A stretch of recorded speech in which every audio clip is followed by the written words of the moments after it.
Hello, Sharks. My name is Brittany Coleman, founder and CEO of Tough Cutie. I'm here today seeking $100,000 in exchange for 10% of my company.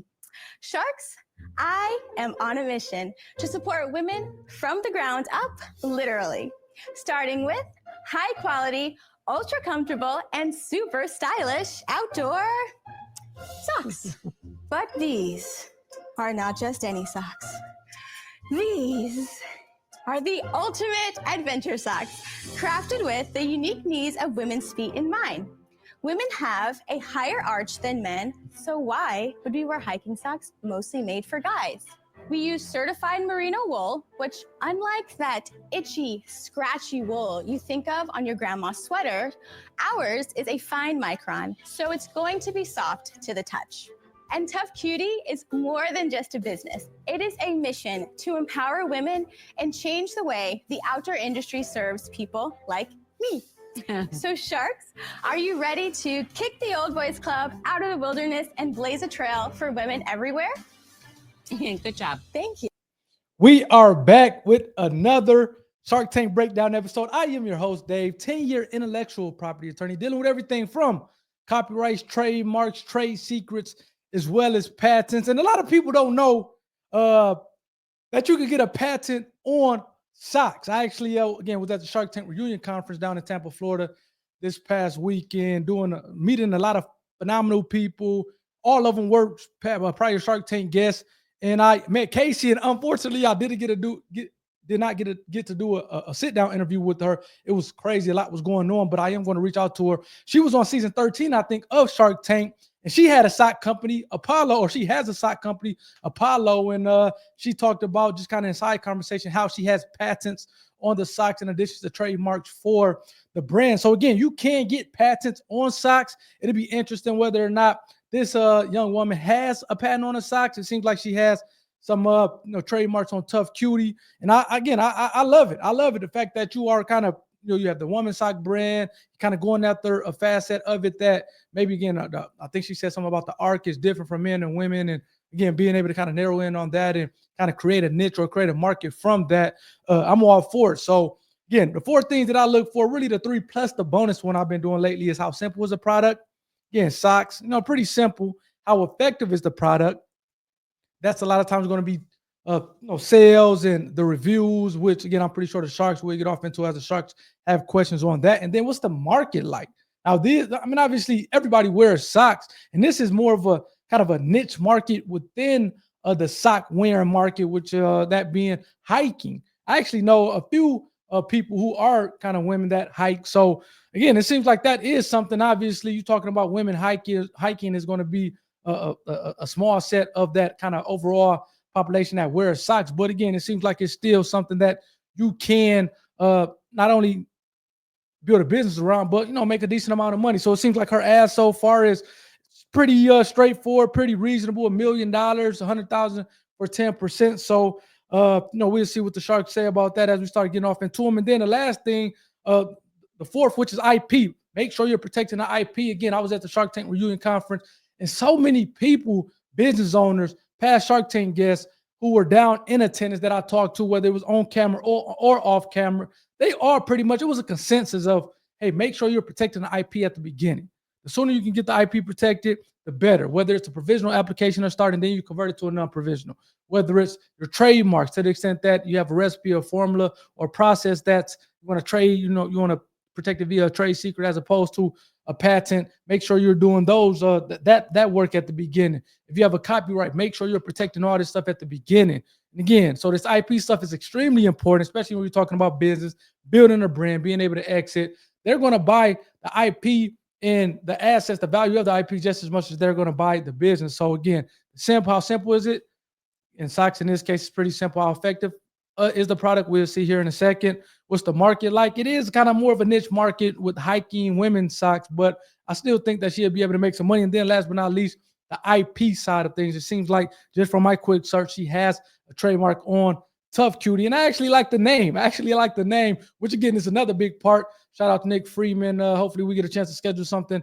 I was talking to him down at the Shark Tank conference, and he was talking about those early days of college hunks hauling junks, how branding became important, making sure you're protecting a brand. Now, ultimately, when you have catchy brand names to kind of drawing attention, you have to have a product that backs it up. You can't have a brand that's amazing or brand name and logos and things like that that's amazing, and then a product is not good, because at some point kind of things are going to crumble. But if you got the catchiness of a name that draws people attention, and then you have a good product to back it up, hey, you're owning something. So, man, I'm liking what I'm hearing so far. Let me know what you guys think in the comment section. Please hit the like button for the YouTube algorithm, as well as hit the subscribe button to be a part of the IP community. I'll be dropping a number of those sit-down interviews, those running gun interviews that I did this past weekend at the Shark Tank conference in Tampa throughout the next couple of weeks. So you're not going to want to miss that. So make sure you hit that subscribe button to the extent that you aren't, so that you can get kind of access to that. So let's get back to it. Let's see what the Sharks say, and let's go.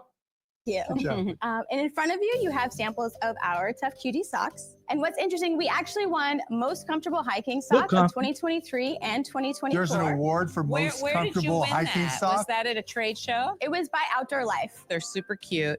I like your name, Tough Cutie. Yeah, actually the name Tough Cutie, I mean, it comes from just our mission of supporting women, because women, we can do everything. We wear all the shoes, all the socks. Tough and cute. Exactly. Tough and Yes. cute. And Brittany, can you yes. tell us a little about your story? Yes. Yeah. So you may be surprised to learn that when I was a little girl, I did not actually dream of owning a line of socks. I actually wanted a corporate job. I wanted a 401k and a salary. And I was working in some of the most well-known outdoor and apparel companies in the country. But I was in a meeting, and it was so exciting. It was about starting a women's brand, right? Like totally up my alley. But unfortunately, like the men in that room, they were old, bald. Not looking at you, Kevin, but that's okay. This is And all sounding they were really talking- bad for you, Kevin. And it was all about the girlfriend of the real outdoorsman. She wasn't my friend Christine, who's hiked over 1,000 miles by herself. And that's like when the light bulb clicked, and I'm like, this is ridiculous. I can do this so much better than these old fuddy-duddies.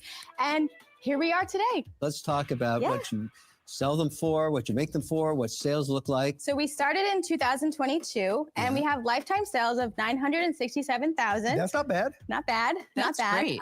We make them for between $685 and $7, and it retails for $24.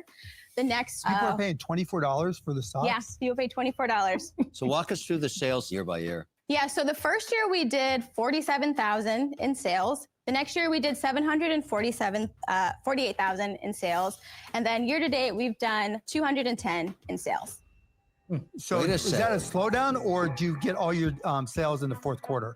So we're gonna get a significant amount in the fourth quarter, but we also had a very big retail customer come in our second year, and that really elevated us. Before Are that, they still which in? Are they still retailer? they're still selling? in. Yes, it's REI.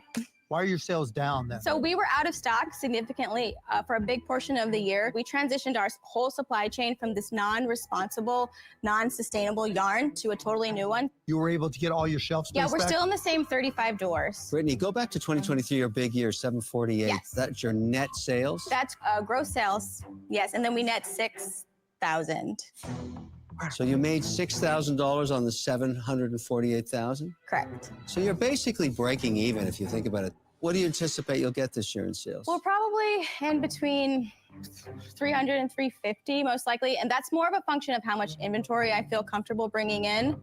We had some kinks to work out just with launching for the first time in retail. There's lots of things you have to learn. Yeah, okay, so Brittany, something doesn't add up then. You went from 780 to 350, right?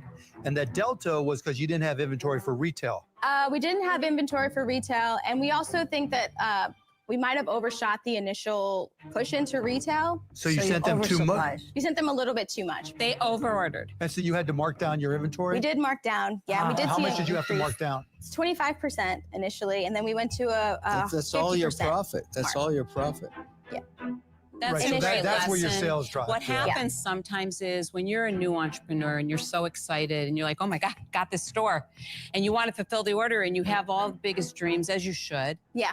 It doesn't hurt them to order as much as they want. If It's you no if risk. you have it's Yeah. no risk if they can return it to you. Yeah. But one thing as you go forward, offer what you feel comfortable with, what you think you can sell through, because it's better to be a hero and sell through than to Than to have be broke. inventory Yeah. left, right, Yeah. that they have to return. Because no matter how well you sell, you don't look like a hero. And I think you experienced something that's probably one of the most profound business lessons, which is never accept a purchase order you can't afford to lose. In growing at Cosmetics, every single time we would get a purchase order, we actually slowed down our own momentum because I was like, if this doesn't sell through, can I afford it if they mark it down? What will that do to me long term? Am I expanding too fast?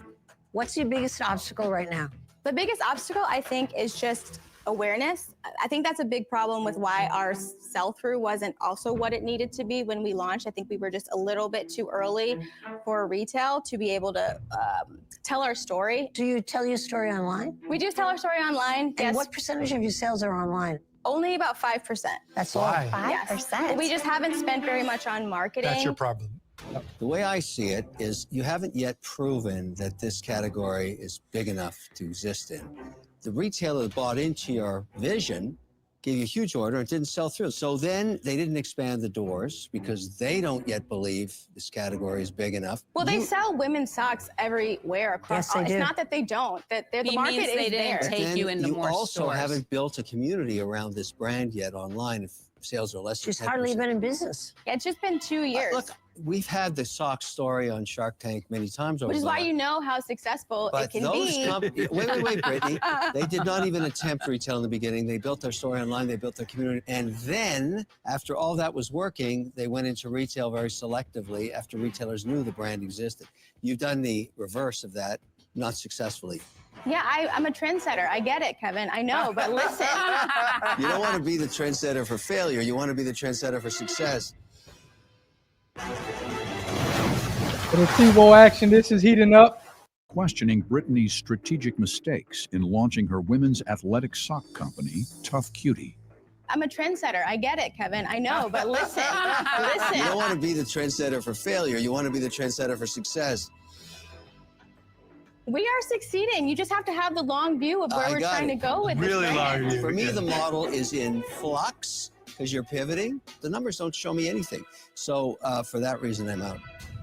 Okay. And I want to stop as Kevin goes out because this is interesting. And this has actually been a theme over the last few weeks with the Shark Tank episodes. And, one of the great things about being on Shark Tank as a contestant, as a guest, whether or not you get a deal or not, is just the valuable advice that you give that hopefully is able to save you a lot of time, a lot of money, resources, things of that sort as a business owner. And again, the retail space, a lot of people are interested in jumping into the retail space and trying to kind of, put their stake down. But I mean, part of what I'm doing is building the community up through IP. And it's surprising that only 5% she has got through the actual D2C route of kind of social media, online platforms, things like that. And I think that really maybe should have been a big focus, then kind of branching out from there, as Kevin talked about, as kind of different brands or kind of retailers know that, okay, this is a popular brand, let's kind of take it on in. Then I think it would have been maybe greater success there. So yeah, I mean, I definitely, and then what Mark said, being able to tell that story, you can tell that story a lot more, a lot better online, on social media compared to retail, which is like, okay, seeing one sock, seeing them all. Now, they didn't talk really about the IP from a patent perspective of what makes this thing different from men compared to from what makes this sock different from other socks out there, hiking socks. So they didn't kind of get off into the technical details, if you will. But again, I think this is some good advice from a marketing standpoint. Like, hit it hard online, get influencers. I can definitely see her being able to kind of blow that up with women hiking and whatnot, and kind of showing the socks and stuff like that, and really kind of blowing up the social media side of things. But for whatever reason, that hasn't been the case. Now we'll see whether or not Barbara, Lori, the guest shark, or Mark kind of comes in and kind of see the vision, because it's really not no value bad, $1 million. Maybe they kind of break it down to $500,000. So I can see, and again, I don't watch these things ahead of time. I give you my authentic thoughts in real time. So I can kind of see somebody taking 100,000 for maybe 20%, 25%. And essentially that way you're kind of valuing the company around that $400,000, $500,000 range. She's at least made sales in 2023. It's not shabby, 648. Now only 6,000 of that is profit. It seems like as a result of having to mark down the socks 25,000. Then this year seems like maybe the sales essentially got slashed in a half, going from 748 to what they're projecting 350, I guess, for 2024. So let's see if one of the sharks at least kind of buys into the story or the possibility, and maybe give her like I said, the 100,000 for 20-25% and try to help her kind of push it on social media. Now it's unfortunate because if anybody was kind of thinking about it from just a pure money standpoint or a potential standpoint, it would be Kevin. Let's see whether or not Lori Barber, one of the other sharks, kind of buy into the vision, the long-term vision, and think that they can kind of do something with this thing. So those are some of my initial thoughts. Would love to see if you guys let me know in the comment section whether or not you guys kind of agree with me, disagree with me, to the extent that you bought one of these pairs of socks. Let me know what you think about them. Like I said, they haven't got off into like the IP or the kind of details of the socks will make it better compared to other socks out there, particularly women hiking socks. But you can definitely get a patent on socks. I want to let you guys know that. So let's go. Everybody up here knows I don't like socks. Yeah. I don't wear socks. I'm not the sock lady. So while I love you and I love your socks, I have to be out on this one, but I wish you good luck. Okay. Yep, Brittany, you made a strategic mistake, and we've all done it, right? Yeah. You went retail over online first, and now you're trying to catch up, right? Yeah. You've got to get to retail where you can control your own destiny, right? Where you don't have to always invest in inventory and then trying to beg, borrow, and steal and pray in order to push the sell through. With online, you keep it in your kitchen, right? And ship it as you get in. There's so many ways that you can just grow in a way that you have complete control of it, right? Yeah. And so for But those listen, reasons, you I'm need out. to keep investing in me. You haven't even heard about me. Let me tell you about myself. I grew up homeless. We didn't have necessarily food to eat sometimes. I didn't grow up with access to outdoor recreation. I overcome obstacles. I've proven that. And I think you need to come back in, Mark. I'm just saying. I love that. I love that. I'm telling you, there is a vision there. It's okay if you don't see it, because I see it. I can see it for the both of us. I love your passion. I love your story. I love that you're trying to get Mark to come back in. I love that you're fighting for what you believe in. I know this is a very, very focused niche market, though, and it's very early. Retail is tough, but champions are not made when the game is easy. Exactly. So right now, I think it's too early for you to bring on a partner. And so for right now, I'm out. But I believe in you. But we can blow this up. Listen, this is the show. I have a few Barbara. questions. What would you use $100,000 for? So part of it would be to grow our direct-to-consumer business and start to How invest would you in do that? I would start to invest in ads. I think that's the typical way to go, and I think it would cost you a lot of money. I think what you really need is a gimmick. I could have someone work with you and develop something clever. I just can't think of the real clever thing now, but I know it's in my brain somewhere. Okay. So I'm going to offer you $100,000, but it's a lot of work for 25%. Told you. That's the only offer. You need to take it. Would you do No, $50,000 as a loan no, and you just want to do equity? a straight out deal. Yep. Should take it. If I were you, I'd take that. You do what your heart tells you to do. Okay, I'll take it. Yay! Good job. Smart move, Brittany. Great job. Thank you so Thank much. you very much. I think you should change your name to Toughest Cookie. Thank you, Barbara. Congrats, Brittany. Good job, Brittany. Yay! I did end up giving up 25% of my company. And there you have it, folks. I think, like I said, I don't watch these things ahead of time, but that 20-25% just sound a lot kind of more realistic. It seems like she didn't want to give it up. But I mean, I don't know. I think she, like Barbara said, if she can get a gimmick to kind of really get people interested in it, then I think the sky's the limit for her. Congrats for getting a deal. Let's go to the website here, Tough Cutie. As I talked about before, she does have a trademark on the name Tough Cutie. So shouts out to her for protecting the IP. Typically, if you did see, to the extent that you had patents, it'll be at the bottom of this of the website, or typically that's where you will see them at. I'm not seeing anything on the bottom of the website, so not to say that she doesn't have patents on the socks, but I'm just not seeing anything to the extent that she does. I mean, again, shouts out to her. You guys have to let me know what you think about the socks. Like I said, you definitely need something. Not saying that the socks aren't kind of performing better than other hiking socks for women. But just being able to tell that story and the gimmick to get people interested, I think is what she's going to need. It seems like Barbara has some ideas, so kudos. Shouts out to Barbara and kudos for her for getting the deal. Again, definitely simple. The effectiveness of it, that kind of, I'm not sure if I got a check next to that one. Definitely, I think there's a market there. And she's protecting her IP. So, again, kudos to her for getting a deal at least with Barbara. Again, this goes to everybody out there who's watching it. You need to be focused on direct-to-consumer, DTC. Being able to kind of sell this thing on TikTok Shop and Shopify, Amazon, just these different platforms, and really kind of being able to post videos to build that community. I don't know. I just think that's the way to go. And then when it's makes sense enough or strategic enough, going to retail, and there you go. It seems like she thought she was doing it the better way as far as going into retail first and whatnot. But again, it seemed like it backfired on her. Thankfully, it didn't backfire too much because she got a deal. But I don't know.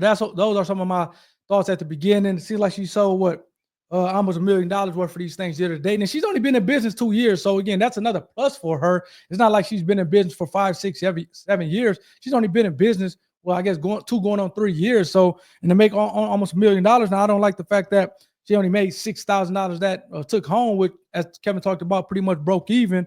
But again, she has time to kind of turn it around and pivot and kind of make something out of it, which is time to roll the sleeves up, and this is where the real game starts. So let me know what you guys think about it in the comment section. To the extent that you have bought some socks or kind of the young woman, please, I'd love to hear your thoughts on that. And again, protect that IP, and please hit the like button for the YouTube algorithm, as well as hit the subscribe button to join my community, the IP community. I got some interesting things that I'm looking to kind of break out here as the year goes on. And that's all I have. This is the fourth and final pitch of this episode for the past week. So I'll see you guys on the next week. Take care. Peace.